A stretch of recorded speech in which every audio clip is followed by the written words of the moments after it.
Good morning, or good afternoon, good evening, wherever you are in the world.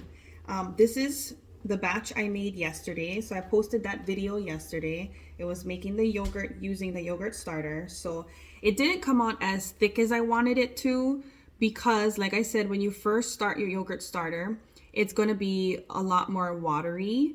And as you keep culturing new batches, right, you would save a part of this for your next batch and you keep culturing new batches, it's going to get thicker and it's going to get more of a consistency that you prefer.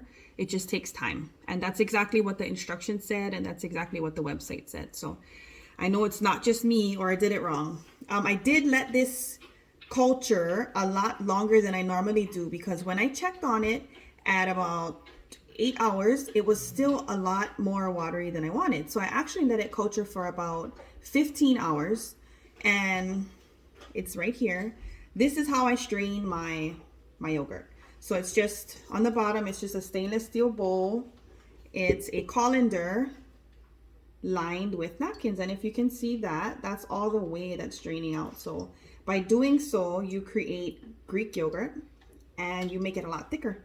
So it's been draining for about 5-10 minutes. I'm gonna let it continue to strain or drain for maybe another 2 or 3 hours and then check on it. I just periodically come back and forth, check on it, check the consistency, and if it's to my liking, then perfect. If I let it drain too much and it's too watery, too dry, it becomes a lot more hard to eat. What you can do is you would save the whey that's in here.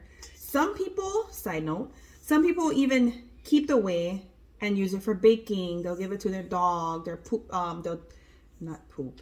they'll water it down and they'll pour it into their garden. Like I've heard so many ways to use whey. I have never used it. I haven't done enough research, or I don't know, I'm kind of scared to give it to the dogs. I don't want it to give them diarrhea or anything.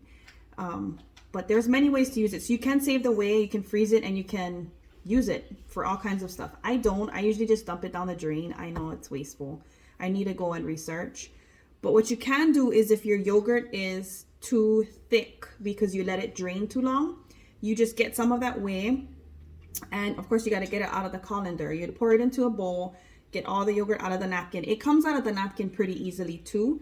And then you would just add a little bit of whey and whisk. Add a little bit of whey and whisk until you get the consistency that you're happy with.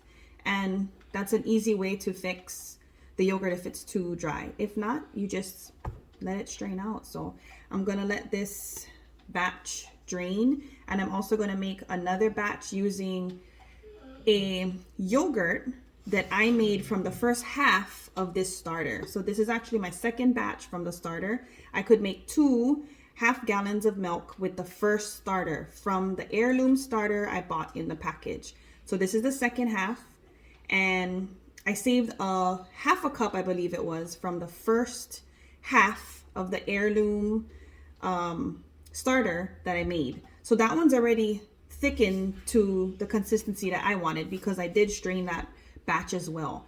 So that one is nice and thick and perfect how I like it. So I'm just gonna put that into my Instant Pot and make another batch. So I'll have 2 batches, 2 half gallons, and I'll have like 2 weeks worth of yogurt for work or for home, whatever I want it for. So I hope that kind of explained the straining process. You don't need no fancy strainer. Like I said, this is what I use and it works perfectly fine. No yogurt gets through the colander. It's all whey.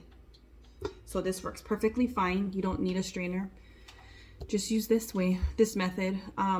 I will make another video with the already made yogurt and milk in the Instant Pot. So stay tuned for that video. Thank you for watching. Thank you for stopping by. I hope this was informational for you.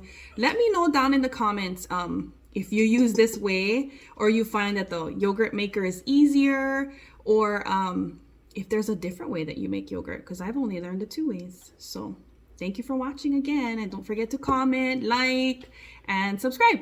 All right, I'll see you guys soon on the next video. Bye.